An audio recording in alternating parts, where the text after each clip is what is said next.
this electrical Oh, system. what, to include a plug? Chairman, Yeah. I'll make a comment. Rather than putting in power supplies for Christmas lights, it would be far better to tap into the lamp columns. Because they're metered. Because you pay a set fee for your unmetered supply. If you tap into the lamp column, your Christmas lights will not cost you anything extra. There you go. If you put it in, into a supply, a metered supply, it's going to cost you. I agree. My worry about this village is nothing is not quite as it seems. Do we own those lamps out there? It's got nothing to do with whether you own them or not. The company that supply the Christmas lights obtain a licence to tap into the column. So who pays for electricity? Well, you're paying an unmetered supply. Or if they're not ours, in Quebec as well.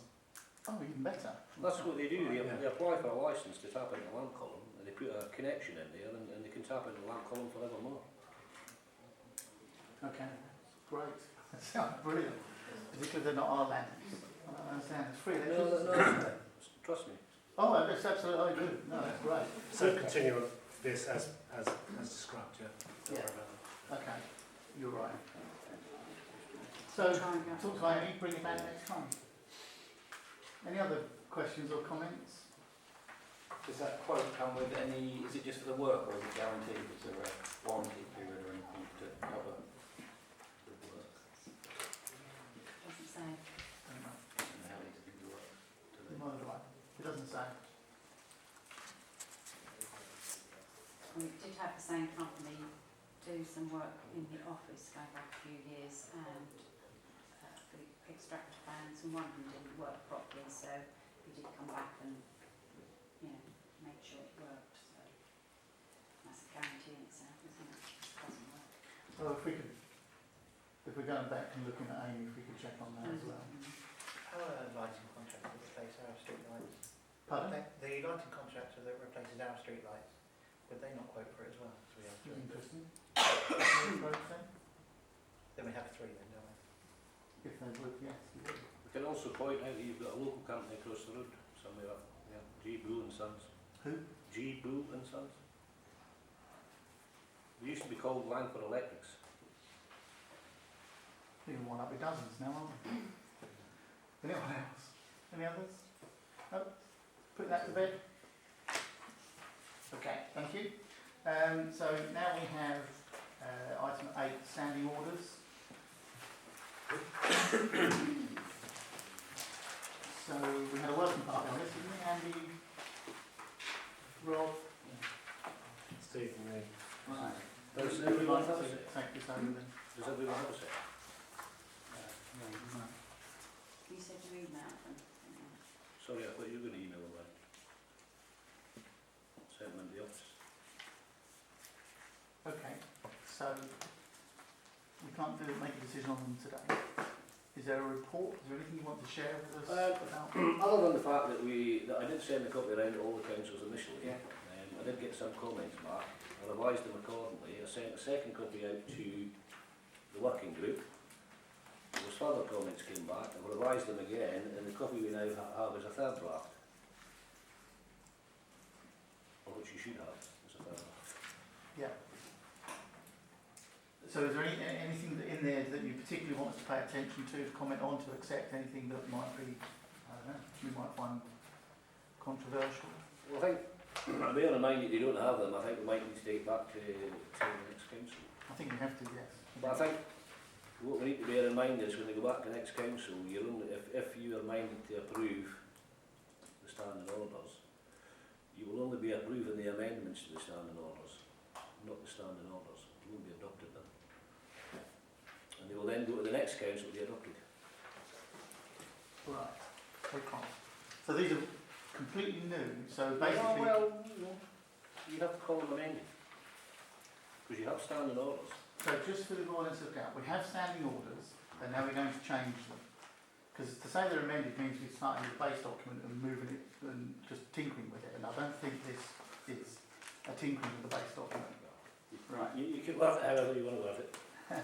So these are an amendment of pretty much 100% of the standing orders, just so we know what we've got in our hands. So we'll approve the amendment, well, we need to make sure we've all got a copy, we need to bring our thoughts to it in 2 weeks' time, accept the amendment, and then in 2 weeks' time, You would adopt the form. adopt them. Brilliant. Okay. Well, Are we all okay with that? I'll make sure I send a copy out tomorrow. Okay, thank you. We really need to make a point of not leaving it until the next meeting, but we need to understand them individually before then and then come in a position to approve or further amend or reject, I guess. Everyone okay with that? Yeah. Sure. Otherwise we'll sit here reading 20 pages for Well, No. The phrase taken as read is going to be used more and more, I think. Okay, so next item 9, the allotment field. Receive a report from the working party, which I think we had emailed out. Yeah.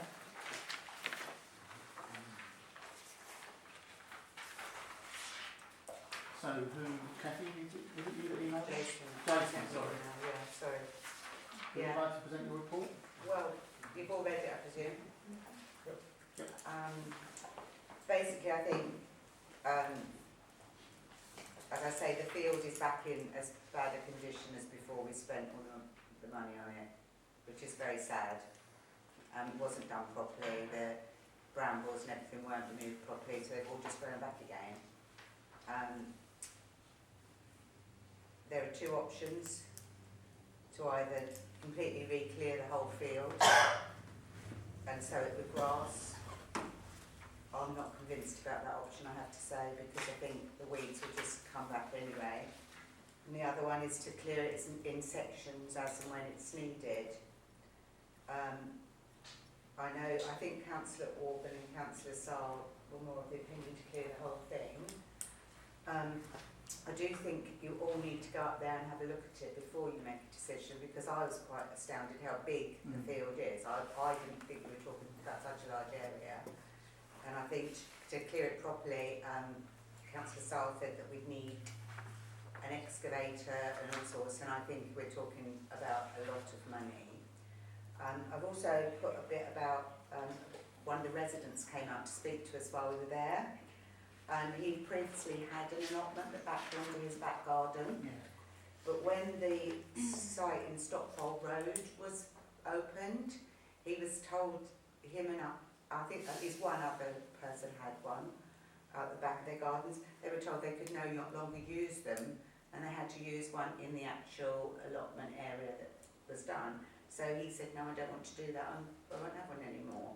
And I think he would be still quite keen to have an allotment behind his house. And he sort of intimated he'd be prepared to clear it himself almost, or with our help. So I think that's another option, is to offer the people who live along that section of road the opportunity that if they want to rent an allotment, we could help them clear it and they could have them behind their house, which seems a logical thing to do. But the other thing is, if we clear it piecemeal, a piece at a time, there is a large metal fence at the top by the field, and that would have to be moved to the bottom of the field, and a wooden fence erected that could be moved easily each time we needed to clear another section. But I believe the maintenance men feel that it is something that they could do, is to clear it as and when it's needed. But as I say, I think before anybody makes a decision, I think everybody should go up there and have a look to see the problem. Because it's not just weeds and that, there is also rubbish dumped up there. And obviously some of the rubbish has come out of the houses because it's down the bottom and nobody's going to park their car up the top of the field and walk all the way down the bottom. They can't anyway. They can't anyway. No, The 2 residents up there block that off. Can't get in there. So I think that there is a problem with some of the residents throwing sacks of rubbish over their garden. And there was a load of trees that had been cut down in one garden and all the rubbish was left on the field, all the bits of tree. So it's quite a big problem, and as I say, I do feel that all the councillors should go and look at it so that they can understand the problem we're facing. Because I think, I certainly didn't realise how big an area it was. It is big. How many allotments would it make? Do you know? Oh, it's probably 2 times the size of the plot that's there already, Yeah. at least. Probably three. So, don't, you know, Any two- order, does it matter? Chris? Yeah, I've got two or three comments on that. I mean, first of all, to be accurate, it isn't as bad as it was before some work was done, because there was pretty hefty saplings growing there, more than saplings, and they're gone. So, and they may be some of they're the wood actually that's growing there, back again. but no, We won't grow that. No, but they will go back. They They will, haven't been they will removed ultimately. properly. They're nowhere near as bad as they were, but it is very overgrown. You're right. In my opinion, to pay to clear it and to pay to grass it, and then to incur the cost of getting rid of that grass when it becomes allotments, it is a false investment on our behalf. It would be better to just keep the scrub down, perhaps with our maintenance men doing it, and I agree with the idea that we should convert it into allotments as and when they're required. And I also think that we should be proactive, and we should promote the fact that allotments are available there to the community, because I think there's a lot of people live in this village who don't know there are allotments there and may well be interested. You know, a lot of people come into the new estates would not know about it. We could even consider saying that, you know, in scrubland, you can have your first year Yeah, free of rent if you help clear it to our standard. It's not giving any money away that we don't have at the moment, and it's saving money of paying professionals to clear it. So there's some options there. I mean, I don't understand why on earth we've got to stop all road allotments, and if we chuck people off, it's even worse, but that's done, that's in the past. I definitely think that a promotion campaign on behalf of the council to the whole community would get some returns, and I'm not averse to being involved in doing that. I just wanted to say I'm really disappointed in the council for wasting money clearing that site, because I appreciate what Councillor Gravitt said, but I reckon in another 2 or 3 months' time that'll be back exactly where it was before. And all that you did was destroy a wildlife habitat up there. And there's a lot of people complained about that, because there was a lot of wildlife up there. And I walk up there every day, and until the council come up with a proper plan on how they're going to deal with that, we should just leave it alone. Leave it alone. Because the brambles are growing back, you will never grab the brambles out. They should, when the brambles start to come through again, they should have been sprayed. That would have killed them. But you'll have to do the whole exercise all over again. Can you remember why we didn't last time? There was rubbish chip. There's fly tipping going on Yeah. there, apparently. Okay, all right. So we seem to be divided on what to do here. Some want to clear it, some want to leave it alone. It's visited, I think. Yeah, I think everybody needs to visit. I think it'd be- No, I think, well, I It's big. You need a firm plan how you can deal with that. Pardon? A firm plan. I agree. I think we need to agree strategically, you know, what direction we're going to go in. We're going to clear it and make it allotments, or we're going to leave it. So can we have an agenda item for 2 weeks' time? Can you all take an action to pop up and have a look? You do know where it is, don't you? Top of Hillary Drive? Straight out, as though you're going to drive out to Edenbridge. Are we all okay to go and look at it in the next 2 weeks? Yeah. And come back with an opinion, some ideas? I just want allotment field on the agenda.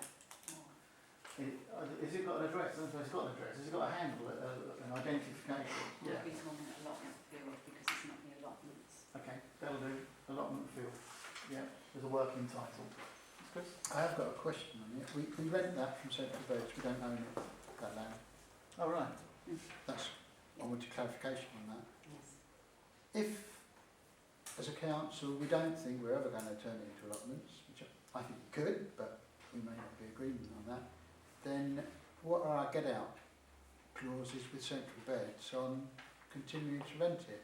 We've rented it for at least 15 years. well, I think we've only paid peppercorn rent, and I think we should keep it out of Central Bed's hands, because I think it could be used for other purposes that we probably wouldn't want. I take It's that. quite, it's an area that could possibly look like a plot for building. And I think that as long as we keep it paying the peppercorn rent, at least we've got, it keeps it off their radar to a certain extent. Really. So in that case, can we understand what our terms are?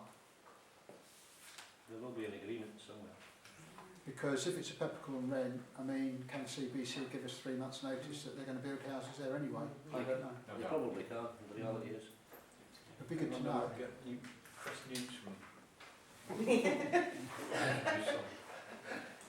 An important sign, don't worry. Get it as soon as they can. You okay? You picked up action there, I'm afraid. Yeah. Good, okay, thank you for that report. We done on that? Correspondence. So, Mrs. Sarr. Correspondence. part B, Well, no, it's bigger than we thought. That's what we decided, isn't it? Could you measure it? Yeah, it's bigger than we thought. so this is a related issue where, you've all got this? Yeah. And we've been asked to determine the boundaries. So, I guess that's something to go back to CBC, it's not our land. They'll have the information on that. Well, perhaps the councillors could take a tape measure with them when they go now. How do you know what the end is? We need a boundary decision, don't we? Land registry. Yeah, there may be 2 or 3 ways of determining it with a tape measure and possibly in the rental agreement they'll do that. I was going to say it should come out of the agreement we've got, shouldn't It it? should do, but the central bed should know, shouldn't they? Yeah. So there you go. You go back to that action, please. Okay. So item 10 is a report. This is in our tray, wasn't it? Is this in around or is it in our tray? Have you got a copy of the? Tray. It's in our tray. There's a report from the neighbourhood plan, and the council's commission would like to suspend standing orders and invite the chairman of that group to present his report. Is everyone okay with that? No objections? Okay. Suspended standing orders. Duncan, would you like to present your report, please? I don't think it matters. You're very welcome. You're reporting, not promoting. Good evening, Council, good evening, public. I'm the chairman of the Centre preparing the neighbourhood plan for Arlesey. Today I'm going to give you a progress report to date. Our main activity at the moment is preparing for a launch event which will be on Friday afternoon and Saturday morning of this week. There will be free refreshments to encourage you to come along if you want the incentive. As part of the launch event, we're planning to have several displays, including some of the material that CBC gave displayed for their master plan.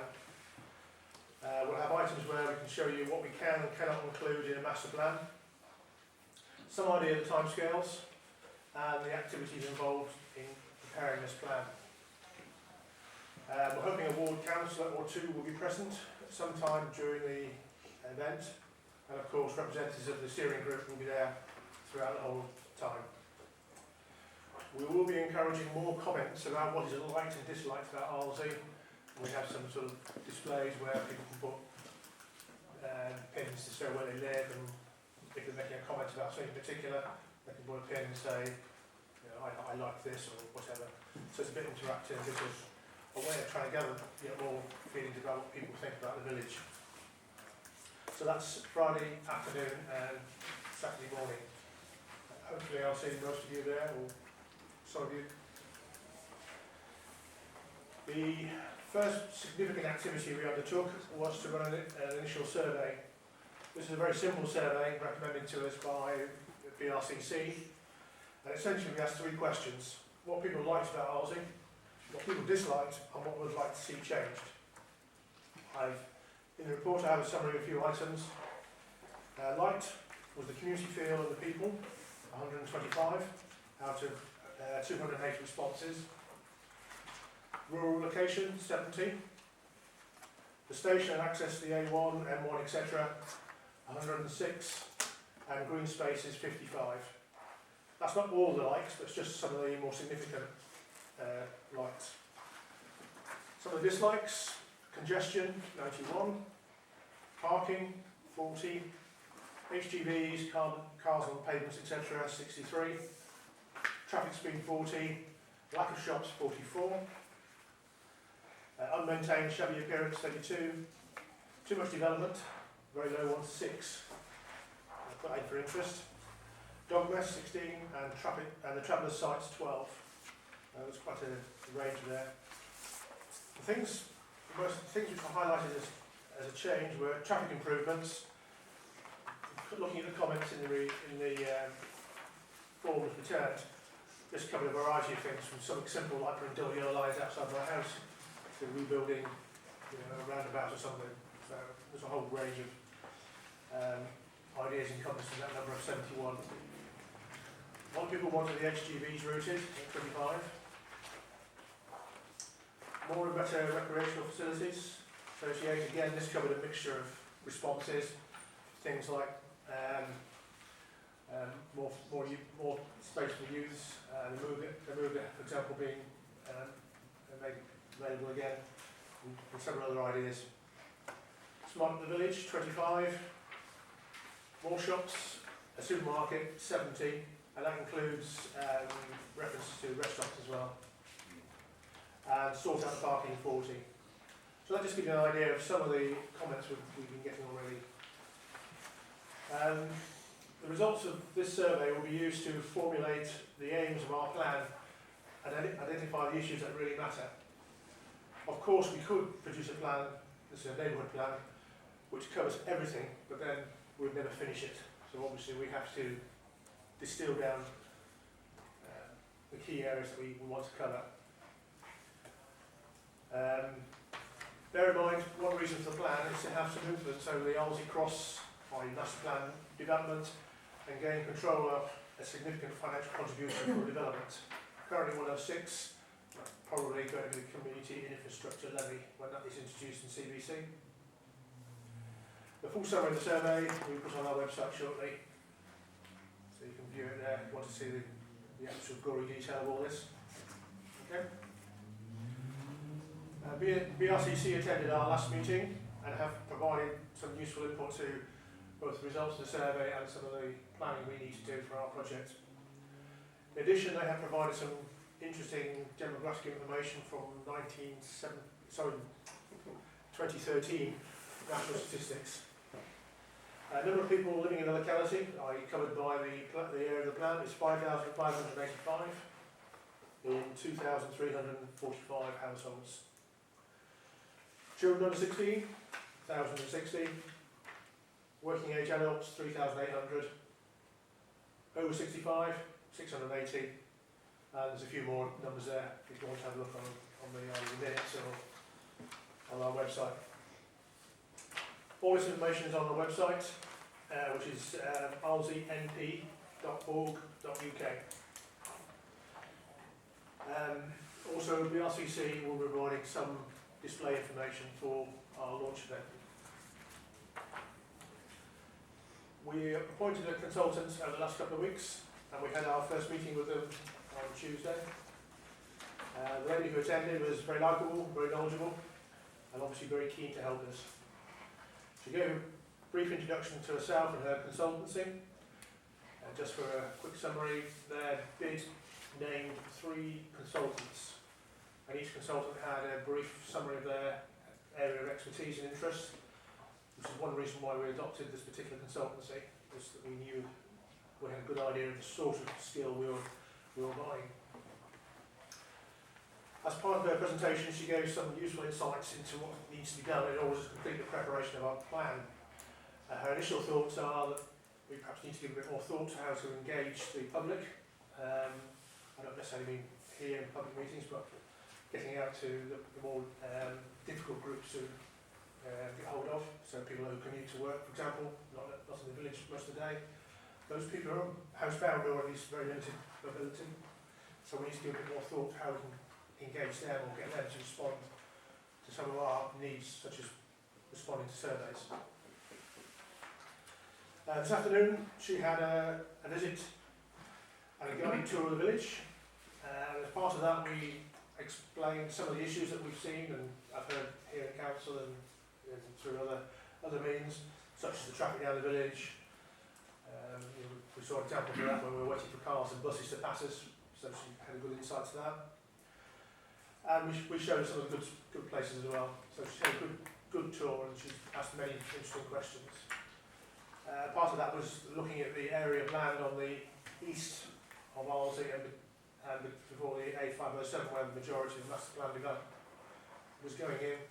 Again, she made some constructive comments about the sort of things we should be looking to try and do, some of which we'd already thought of, such as getting name contacts and CDC as part of the planning department, which we'll need to do anyway for some of our research, so that's in hand. Funding. We've made an application for a grant of up to £8,000 and we're waiting on the result of that. Gersh can give us an update. Yeah, we're waiting. We're still waiting. Yeah. Okay. This is in addition to, or part of the funding that Arlesey Town Council have granted us. So hopefully the budget, the grant of £8,000 plus some money from Arlesey Town Council should see us produce the plan. Next steps. There's two significant surveys which we need to undertake in the next phase of the production of the plan. One is called the Housing Needs Survey. This will be run on our behalf by the BRCC because it will ask certain personal information and the responses are identifiable. So BRCC will run this on our behalf. It's a very necessary survey because it's part of the evidence that we have to present to the examination process at the end of the production of the plan to prove that we've covered the subjects properly and we have evidence of why we have or not included certain aspects of the housing. So BRCC will run this on our behalf. They will correlate the results and give us a summary of the results to us without any personal information.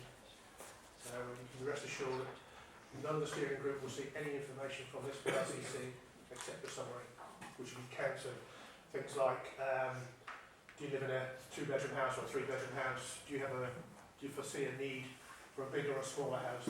It's that sort of question. But in order to validate the survey response, you're